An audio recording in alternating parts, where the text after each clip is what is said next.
கர்த்தருடைய பரிசுத்த நாமம் மகிமைப்படுவதாக. கிறிஸ்துவுக்குள் பிரியமான தேவனுடைய பிள்ளைகளாகிய உங்கள் யாவரையும் இயேசு கிறிஸ்துவினுடைய விலையேற பெற்ற நாமத்தினாலே நான் அன்போடு கூட வாழ்த்தி நிகழ்ச்சிக்குள்ளாக வரவேற்கிறேன். வாங்க, இந்த நாளிலும் போதகர் சுரேஷ் அவர்கள் நமக்கு அநேக ஆவிக்குரிய ஆலோசனைகளை வழங்குவதற்காக காத்து கொண்டிருக்கிறார். அவரை வரவேற்று நாம் நிகழ்ச்சிக்குள்ளாக கடந்து செல்லலாம். ஃபஸ்ட்டு தோத்திரம் பாஸ்டர்.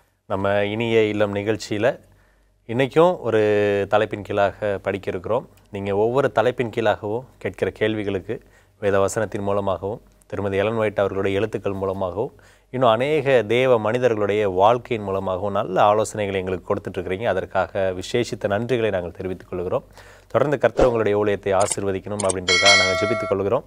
பார்த்து கொண்டிருக்கக்கூடிய நேயர்களும் ஜெபிக்கும்படியாக நாங்கள் கேட்டுக்கொள்கிறோம். ஃபஸ்ட்டு இந்த நாளிலும் உபசரிப்பை குறித்து ஒரு சில காரியங்களை நீங்கள் சொன்னால் நல்லாயிருக்கும்னு நான் நினைக்கிறேன். இந்த உபசரிப்பு என்பது ஏன் அவசியமானது?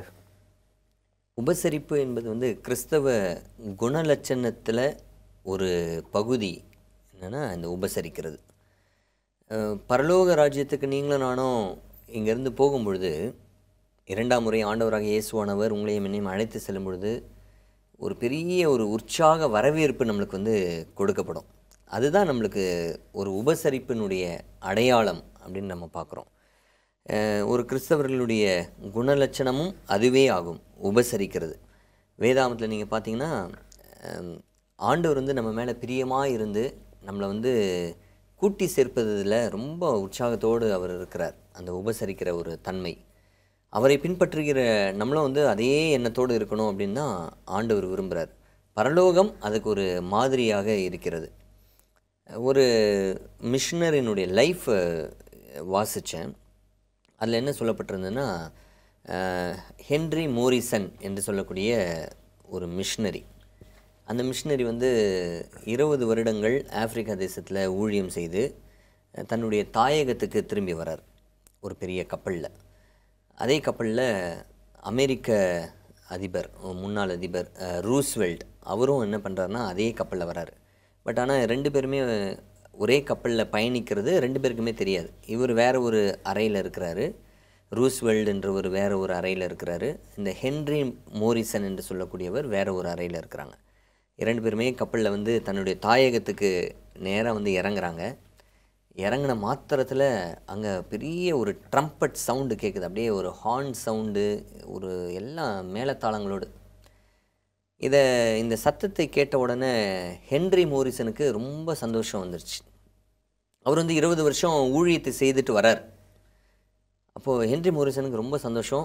20 வருஷம் கழித்து நான் தாயகத்துக்கு வரேன், என்னை வரவேற்பதற்காக இத்தனை திரளான கூட்டங்கள் இருக்கிறதுன்னு சொல்லி ரொம்ப சந்தோஷமாக இருந்தார். கடைசியில் பார்த்தா அந்த மேளதாளங்கள், அங்கே வாசித்த அந்த ஒரு சத்தம் எல்லாமே ஹென்றி மோரிசனுக்கு கிடையாது. அதே ஒரு கப்பலில் பயணித்த முன்னாள் அதிபர் அந்த ரூஸ்வெல்ட்டுக்கு கொடுக்கப்பட்டது அப்படின்றத ஹென்றி மோரிசன் கேள்விப்பட்ட உடனே கொஞ்சம் சற்று மனசு அவருக்கு பின்வாங்கின ஒரு அனுபவத்திற்குள்ளாக போனார். என்னடா இது, நம்மளை வரவேற்பதற்கு யாருமே இல்லையா அப்படின்ட்டு. எல்லாருமே வராங்க, கார்லண்ட் எல்லாம் போடுறாங்க, அந்த பூவெல்லாம் அந்த ரூஸ்வெல்ட்டுக்கு போட்டு அவரை வரவேற்று அவரை சந்தோஷத்தோடு கூட்டிகிட்டு போகிறாங்க. ஒரு உபசரித்து அப்படியே கூட்டிகிட்டு போகிறாங்க. இந்த ஹென்றி மோரிசன் அதை பார்த்த உடனே ரொம்ப மனவேதனை அடைந்து, 20 வருடங்கள் ஊழியத்தை செய்தனே, 20 வருடங்கள் நான் பட்ட பிரயாசங்கள் எல்லாம் வீணா, என்னை வரவேற்பதற்கு ஒருவரும் இல்லையா, நான் தாயகத்திற்கு வந்திருக்கிறேன், என்னுடைய சொந்த தாயகத்திற்கு வந்திருக்கிறேன், என்னை வரவேற்பதற்கு ஒருவரும் இல்லைன்னு சொல்லி மன கஷ்டப்பட்டார். அப்பொழுது ஆண்டவர் ஹென்றி மோரிசனுடைய உள்ளத்தில் பேசின ஒரு அனுபவம் என்ன அப்படின்னா, ஹென்றி மோரிசன், நீ இன்னும் உன்னுடைய தாயகத்துக்கு வரலை, உன்னுடைய தாயகம் பரலோகத்தில் இருக்குது அப்படின்னு அவர் பேசின ஒரு அனுபவத்தை ஹென்றி மோரிசன் பதிவு செய்கிறார். அப்போ தான் அவர் உணர்ந்துக்கிட்டாரு, அப்போ இது நம்மளுடைய தாயகம் அல்ல, பரலோக ராஜ்யம் தான் நம்மளுடைய தாயகம். அப்போ ஆண்டவர் சொல்கிறாரு, நீ அந்த தாயகத்துக்கு பாரு, உபசரிப்பு எப்படி இருக்கு. அப்போ உன்னை உபசரிப்பதற்கு எத்தனை பல்லாயிரக்கணக்கான தேவதூதர்கள் உன்னை உபசரிப்பதற்காக இருக்கிறாங்க அப்படின்றத நீ பார்த்துக்கொள்ளணும். ஸோ அப்போ உபசரிப்பு எவ்வளோ முக்கியம் அப்படின்றத நம்ம பார்க்கலாம். இது ஒரு ஆவிக்குரிய ரீதியில் சொன்ன ஒரு கருத்து. பட் ஆனால் நம்மளுடைய குடும்பத்திலையும் இந்த ஒரு உபசரிக்கிற தன்மை ரொம்ப ரொம்ப அவசியம். ஒவ்வொரு குடும்பத்திலையும் இந்த உபசரிக்கிற குணம் மிகுந்த ஒரு அவசியத்தை தரும் அப்படின்றத நம்ம மறந்துடக்கூடாது. ஓகே, நல்ல ஒரு உதாரணத்தை நீங்கள் சொன்னீங்க பாஸ்டர். ஒவ்வொரு குடும்பமும் உபசரிக்கணும்னு சொன்னீங்க. வேதாகமத்தில் ஆபிரகாமுடைய எடுத்துக்காட்டை நம்ம பார்க்குறோம். அவர் சில நபர்களை உபசரித்ததாக வேதம் சொல்கிறது. அந்த அனுபவத்தை சொல்லுங்கள் பாஸ்டர். இது வந்து உபசரிக்கிறதுல ஆபிரகாம் வந்து ஒரு தலை சிறந்த ஒரு நபர். அதில் பர்டிகுலராக நம்ம படிக்கக்கூடிய ஒரு சத்தியம் என்ன அப்படின்னா, ஆதியாகமம் 18வது அதிகாரத்தில் வாக்கியங்கள் முதல் வாக்கியத்திலேருந்து ஒரு 5 வாக்கியங்களை நான் வேகமாக வாசிக்கிறேன். பின்பு கர்த்தர் மம்ரேயின் சமபூமியிலே ஆபிரகாமுக்கு தரிசனமானார். அவன் பகலின் உஷ்ண வேளையில் கூடார வாசலில் உட்கார்ந்திருந்து தன் கண்களை ஏறெடுத்து பார்க்கும்போது இதோ 3 புருஷர் அவனுக்கு எதிரே நின்றார்கள். அவர்களை கண்டவுடனே அவன் கூடார வாசலிலிருந்து அவர்களுக்கு எதிர்கொண்டு ஓடி தரை மட்டும் குனிந்து, ஆண்டவரே, உம்முடைய கண்களில் எனக்கு கிருபை கிடைத்ததானால் நீர் உமது அடியேனை விட்டு கடந்து போக வேண்டாம். கொஞ்சம் தண்ணீர் கொண்டு வரட்டும். உங்கள் கால்களை கழுவி மரத்தடியில் சாய்ந்து கொண்டிருங்கள்.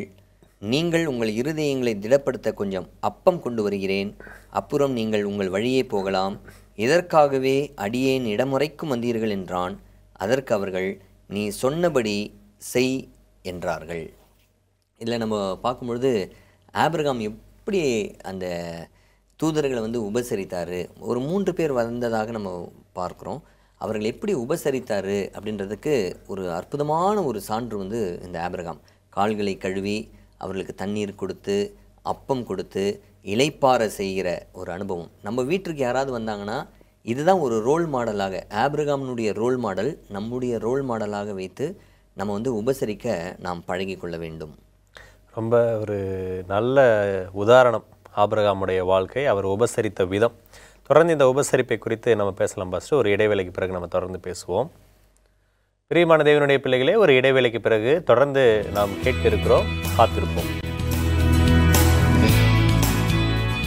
பிரியமானவர்களே, மீண்டுமாக இடைவேளைக்கு பிறகு உங்கள் யாவரையும் நிகழ்ச்சிக்குள்ளாக வரவேற்கிறேன். வாங்க நம்ம தொடர்ந்து படிக்கலாம். ஃபஸ்ட்டு இடைவேளைக்கு முன்பதாக நம்ம ஆபிரகாமுடைய எடுத்துக்காட்டை படிச்சுட்டு இருந்தோம். அவர் உபசரித்த விதத்தை குறித்து பார்த்துட்டு இருந்தோம். இன்னும் அந்த உபசரிப்பினுடைய மீதமான நிகழ்வுகளை நீங்கள் சொல்லிட்டீங்கன்னா நல்லாயிருக்கும். இங்கே ஒரு ஒரு ஒரு உன்னதமான ஒரு சத்தியம் இந்த அதிகாரத்தில் சொல்லப்பட்டிருக்கிறது. அந்த உபசரிக்கிற ஒரு விஷயத்தில் ஆபிரகாம் தன் கண்களை ஏறெடுத்து பார்க்கும்போது இதோ 3 புருஷர் அவனுக்கு எதிரே நின்றார்கள் அப்படின்னு வேதாகமத்தில் வாசிக்கிறோம். ஆபிரகாமுக்கு முன்பதாக 3 புருஷர்கள் வந்ததாக வேதாகமத்தில் வாசிக்கிறோம். அதே நீங்கள் ஆதியாகமம் 19வது அதிகாரம் 1வது வாக்கியத்தில் நம்ம வாசிக்கும் பொழுது அந்த 2 தூதரும் சாயங்காலத்திலே சோதோமுக்கு வந்தார்கள் அப்படின்னு நம்ம வாசிக்கிறோம். 18வது அதிகாரத்தில் 3 அப்படின்னு சொல்லப்பட்டிருக்கோம். 19வது அதிகாரத்தில் 2 தூதர்கள் அப்படின்னு சொல்லப்பட்டிருக்கோம்.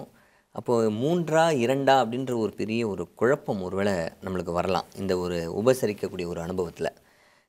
இதை குறித்து வேதாகமம் என்ன சொல்லுது அப்படின்றத நம்ம பார்க்கலாம். 18வது அதிகாரம் 22வது வாக்கியம் வந்து அதுக்கு விடை நம்மளுக்கு சொல்கிறது. அப்பொழுது அந்த புருஷர் அவ்விடமிட்டு சோதோமை நோக்கி போனார்கள். ஆபிரகாமோ பின்னும் கர்த்தருக்கு முன்பாக நின்று கொண்டிருந்தான். அப்போது 3 நபர்களில் ஒரு நபர் யார் அப்படின்னா கர்த்தர் அப்படின்னு இந்த வேத வாக்கியம் சொல்கிறது. 3ல் 2 நபர்கள் தூதர்கள், அவர்கள் சோதோமை அழிக்க போயிட்டாங்க. ஒரு நபர் மாத்திரம் கர்த்தர். அந்த கர்த்தரோடு அவருடைய பிரசன்னத்தில் இந்த ஆபிரகாம் நின்று கொண்டிருந்தான் அப்படின்றத நம்ம வாசிக்கிறோம். இதுலேருந்து நம்ம கற்றுக்கொள்ளக்கூடிய ஒரு பாடம் என்னென்னா, யாரெல்லாம் மனரம்மியத்தோடு உபசரிக்கிறார்களோ, யாரெல்லாம் மனரம்மியத்தோடு உபசரிக்கிறார்களோ அவர்கள் தேவ பிரசன்னத்தை அடையக்கூடிய ஒரு நிலைக்கு அவர்கள் தள்ளப்படுவார்கள். அதுதான் ரொம்ப ரொம்ப முக்கியம். ஆபிரகாமுக்கு தெரியாது தான் உபசரிக்கக்கூடிய ஒரு நபர் வந்து கர்த்தர் என்று அவருக்கு தெரியாது. ஆபிரகாமுக்கு தெரியாது தான் உபசரிக்க போகிற நபர்கள் தூதர்கள் என்று சொல்லி அவருக்கு தெரியாது. இருப்பினும் அவர்கள் அந்நியர்கள் என்று தெரிந்த மாத்திரத்தில் அவர்களுக்கு நாம் உதவி செய்ய வேண்டும், அவர்களை நம்ம வந்து உபசரிக்க வேண்டும் என்கிற ஒரு குணம் ஆபிரகாமுக்கு இருந்ததாக நம்ம வேதாகமத்தில் வாசிக்கிறோம். அப்போ ஒவ்வொரு கிறிஸ்தவர்களுக்கும் இதே குண லட்சணங்கள் வர வேண்டியது அவசியம். நம்ம வீட்டுக்கு யாராவது வந்தாங்க அப்படின்னா சில நபர்கள் ஏன்டா இந்த வீட்டுக்கு வந்துட்டோம் அப்படின்னு நினைப்பாங்க. சில பேர் சொல்லுவாங்க, எங்கள் வீட்டுக்கு வந்திருக்கீங்க, எங்கள் வீட்டில் என்ன நீங்கள் என்ன சாப்பிடவா போகிறீங்க, சாப்பிடலாம் மாட்டீங்க, கொடுக்கவே மாட்டாங்க. ஆனால் இப்படி கொடுக்கறதுக்கு முன்னாடி இந்த ஒரு சொல்லி டைலாக். அவங்கள வந்து இது பண்ணுறது. ஆனால் ஆபிரகாமினுடைய நிலை அப்படி அல்ல. அவர் வந்து உண்மையாகவே அவருடைய வயதான நேரத்திலும் சரி வந்திருக்கிறவங்கள உபசரிக்கணும் அப்படின்ற ஒரு எண்ணம் அவருக்கு இருந்ததாக நம்ம வேதத்தில் வாசிக்கிறோம். நல்ல ஒரு எடுத்துக்காட்டு பாஸ்டர். இப்போது நம்முடைய வாழ்க்கையில், கிறிஸ்தவர்களாகிய நம்முடைய வாழ்க்கையில் இந்த அனுபவத்திற்கு வாய்ப்பு இருக்கிறதா, தேவதூதர்களை சந்திப்பதற்கு? சரி, இது பவுல் இதை குறித்து எழுதும் பொழுது அவர் வந்து எழுதுகிறாரு. எபிரேயரில் 13வது அதிகாரம் 2வது வாக்கியத்தில் பவுல் சொல்லக்கூடிய ஒரு ஆலோசனை, அந்நியரை உபசரிக்க மறவாதிருங்கள், அதனாலே சிலர் அறியாமல் தேவ தூதரையும் உபசரித்ததுண்டு. அப்போது இந்த வாழ்க்கை நம்மளுடைய வாழ்க்கையில் இது மாதிரி அமைய வாய்ப்பு இருக்கிறதா அப்படின்னா, பவுல் வந்து வாய்ப்பு இருக்குது அப்படின்றது போல தான் அவர் வந்து எழுதுகிறாரு. நீங்கள் வந்து அந்நியர் யாரெல்லாம் வராங்களோ, நம்ம தெரிந்தவர்களை தான் சம்டைம்ஸ் வந்து உபசரிக்கிறோம். அதுவும் இவங்களுக்கு வந்து சோர்ஸ் இருக்குது, ஒருவேளை செஞ்சோம்னா திரும்பி நமக்கு செய்ய வாய்ப்பு செய்வாங்க, அதனால் இப்படிப்பட்டவங்களை நம்ம வந்து உபசரித்தா நம்மளுக்கு நல்லது அப்படின்னு நம்ம சம்டைம்ஸ் நம்ம நினைக்கிறோம். தெரிந்தவர்கள், கனம் படைத்தவர்கள், இவங்களை பண்ணால் நம்மளுக்கு ஆதாயம் கிடைக்கும் அப்படின்னு நம்ம நினைக்கிறவங்களை வந்து உபசரிக்கிறோம். ஆனால் பவுல் சொல்லக்கூடிய ஒரு ஆலோசனை அந்நியரை அப்படின்னு அவர் எழுதுகிறார். அந்நியர் அப்படின்னா நம்மளுக்கு முன்பின் தெரியாத நபர்கள். முன்பின் தெரியாத நபர்களுக்கு நீங்கள் அவர்களை உபசரிப்பீர்கள் என்றால் தேவதூதர்கள் கூட உங்களுடைய வீட்டிற்கு வந்து போயிருக்கலாம் அப்படின்னு வந்து அவர் எழுதுகிறார். அதனால் இது வந்து சாத்தியம் அப்படின்றது தான் வேதம் நமக்கு தரக்கூடிய ஒரு பதில். ஓகே பாஸ்டர், நல்ல ஒரு பதிலை சொன்னீங்க. அந்த பதிலிருந்து எனக்கு இன்னொரு கேள்வி வருகிறது. வேதாகமத்தில் முன்பின் தெரியாத நபரை உபசரித்த மற்ற யாராவது இருக்கிறாங்களா? வேறு யாராவது முன்பின் தெரியாத, அதுவும் தேவனுடைய ஊழியக்காரங்கள், தேவனுடைய தூதர்கள் என்று யாரையாவது உபசரித்த வேறு நபர்கள் இருக்கிறாங்களா? வேதாகமத்தில் நீங்கள் பார்ப்பீர்கள் என்றால் எலியா தீர்க்கதரிசியை குறித்து நம்ம படிக்கிறோம். எலியா தீர்க்கதரிசி அந்த காலகட்டத்தில் மிகப்பெரிய ஒரு பஞ்சம் வந்தது. ஆண்டவர் வந்து காகங்களை வைத்து போஷித்து அந்த கேரித் ஆற்றண்டையில் அந்த கேரித் நதியை அந்த தண்ணீரை குடித்து ஆண்டவர் வந்து அற்புதமாக வழிநடத்தினார். பிறகு வந்து ஆண்டவர் சொல்கிறாரு, நீ நேராக சாரிபாத் என்று சொல்லக்கூடிய ஒரு ஊருக்கு போ அப்படின்னு ஆண்டவர் சொல்கிறார். அங்கே வந்து ஒரு விதவைக்கு உனக்கு வந்து ஆகாரம் கொடுப்பதற்கு கட்டளையிட்டேன் அப்படின்னு. இவர் சாரிபாத் ஊருக்கு போகிறாரு. அங்கே பார்க்குறாரு, அங்கே விதவை, அதே போல் அங்கே ஒரு விதவை இருக்கிறாங்க. அந்த விதவை வந்து குச்சிகளை பொறுக்கி அங்கே இருக்கக்கூடிய விறகுகளையெல்லாம் அந்த தாய் என்ன பண்ணிடுறாங்க, தன்னுடைய மகனோடு இணைந்து அதை பொறுக்கி கொண்டு இருக்கிறார்கள். அப்போது இவர் போய் கேட்குறாரு, எனக்கு சாப்பிட ஏதாவது கொண்டு வா அப்படின்னு. உடனே அந்த அம்மா சொல்கிறாங்க, எங்ககிட்ட எதுவுமே இல்லை, எங்ககிட்ட கொஞ்சோண்டு மாவு மட்டும்தான் இருக்குது, அந்த கொஞ்சம் மாவில் கொஞ்சம் அப்பம் வரும், அது நானும் என் மகனும் சாப்பிட்டு நாங்கள் மறிக்க வேண்டிய ஒரு சூழ்நிலையில் தான் இருக்கிறோம், வேறு எதுவுமே இல்லை அப்படின்னு. அப்போ இவர் சொல்கிறாரு, நான் ஊழியக்காரன், நீ முதல்ல செய்கிற அந்த ஒரு அப்பத்தில் முதல் அப்பத்தை எனக்கு கொண்டு வா அப்படின்றார். அப்போ இந்த சகோதரி வந்திருக்கிறவர் ஒரு அந்நியர், வந்திருக்கிறவர் முன்பின் தெரியாத ஒரு நபர். இருப்பினும் சரி, நம்மளுக்கு இருக்கக்கூடிய அந்த அப்பத்தில் அவருக்கு கொண்டு முதல் அப்பத்தை இவருக்கு அவர் சொன்ன பிரகாரமே கொண்டு போவோம் அப்படின்ட்டு வந்து அந்த பெண்மணி கொண்டு வந்து கொடுக்குறாங்க. இது ரொம்ப ஆச்சரியம்.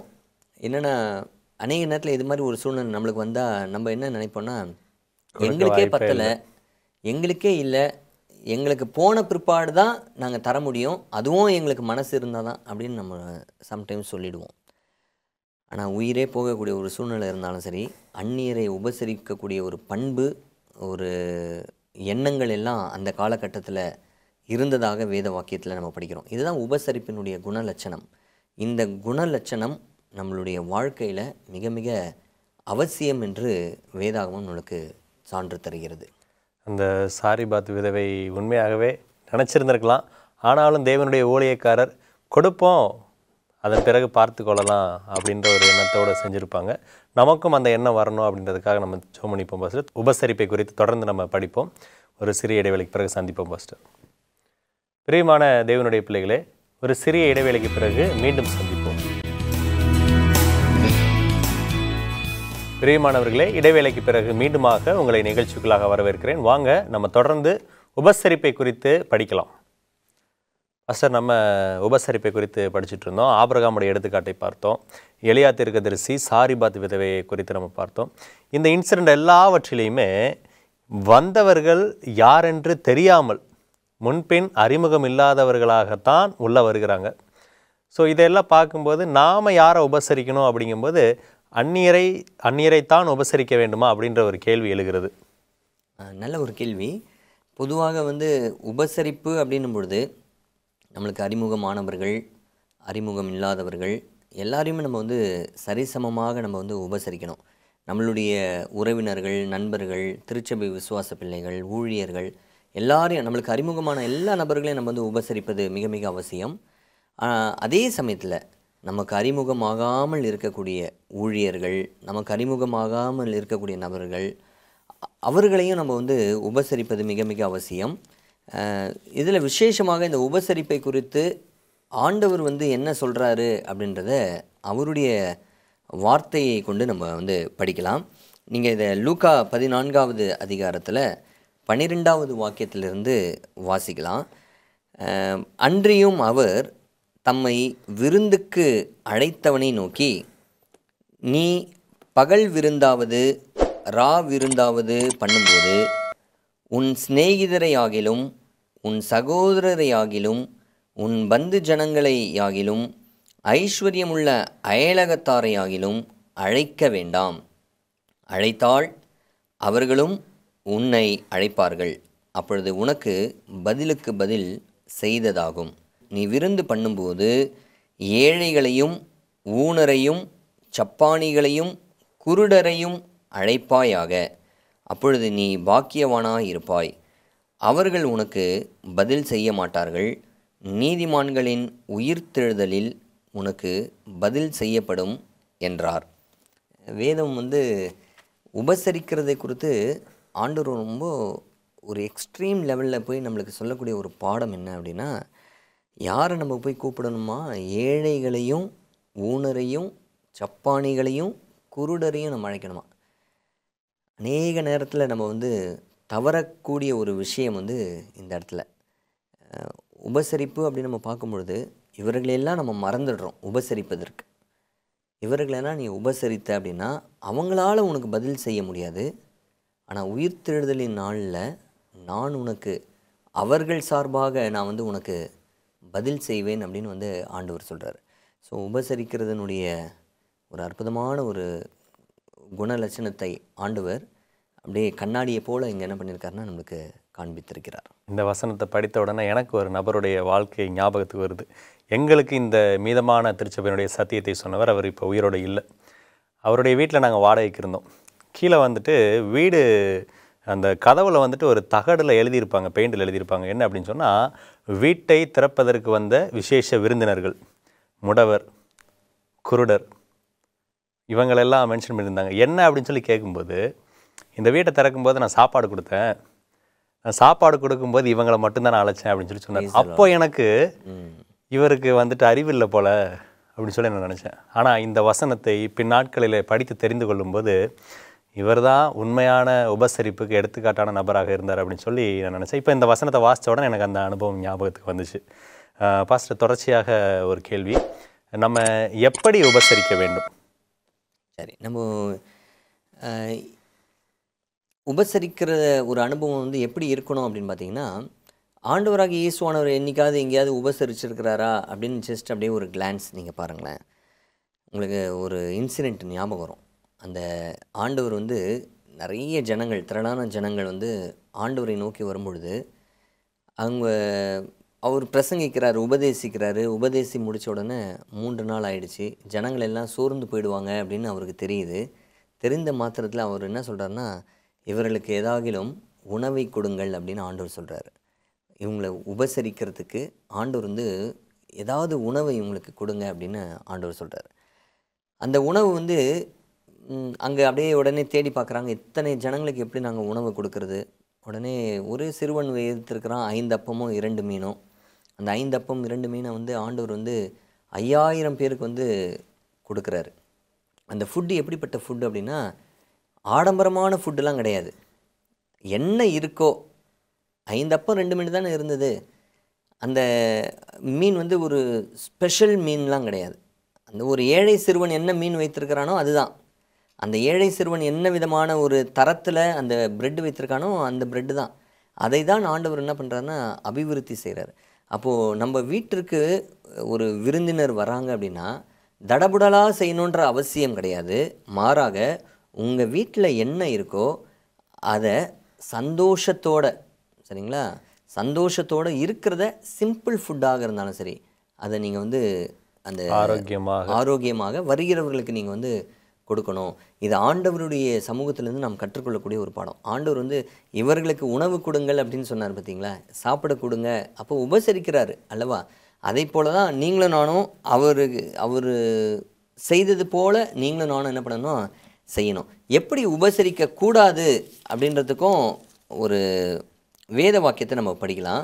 1 பேதுரு 4:9 பேதுரு சொல்கிறாரு, முறுமுறுப்பில்லாமல் ஒருவரை ஒருவர் உபசரியுங்கள்.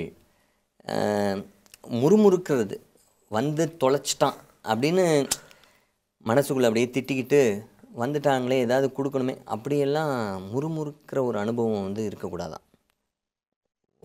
அவுட் ஆஃப் யுவர் ஹார்ட், உங்கள் இருதயத்திலிருந்து அந்த ஒரு அன்பை நீங்கள் என்ன பண்ணணும்னா காண்பிக்கணும். இதை தான் ஆண்டவர்கிட்டேருந்து நம்ம படித்து கொள்ளக்கூடிய ஒரு பாடம்.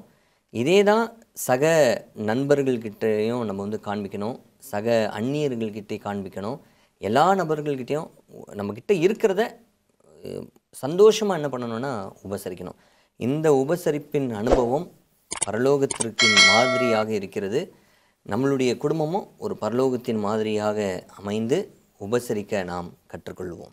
நிச்சயமாக பாஸ்டர், இந்த உபசரிப்பை குறித்து நிறைய பாடங்களை இந்த நாளில் கேட்டோம். ஏற்கனவே செய்து கொண்டிருக்கக்கூடிய பிள்ளைகள் சந்தோஷப்படுவார்கள், இதை செய்யாமல் இருக்கக்கூடிய பிள்ளைகளும் இதை செய்யும்படியாக முயற்சி செய்வார்கள் என்று நாம் விசுவாசிப்போம். இந்த நிகழ்ச்சியிலே கலந்து கொண்டு உங்களுடைய கருத்துக்களையும் வேத வசனங்களையும் எங்களோடு பகிர்ந்து கொண்டதற்காக நிகழ்ச்சியின் சார்பாக நன்றி தெரிவித்துக் கொள்கிறேன் பாஸ்டர். பிரியமான தேவனுடைய பிள்ளைகளே, தேவ தூதர்களை உபசரிக்கக்கூடிய வாய்ப்பு உங்களுக்கு இருக்கிறது. அன்பான தேவனுடைய பிள்ளைகளே, எப்படிப்பட்டவர்களை உபசரிக்க வேண்டும் எல்லாவற்றையும் இந்த நாளிலே தேவன் நமக்கு போதகர் மூலமாக எடுத்துக் கொடுத்தார். இந்த உபசரிப்பிலே முறுமுறுப்பில்லாமல் இருதயத்தின் ஆழத்திலிருந்து அன்பை வெளிப்படுத்தக்கூடிய பிள்ளைகளாக தேவனுக்கு பிரியமானவர்களாக வாழ்வோம். தேவன் நம்மை ஆசீர்வதிப்பாராக. ஆமென்.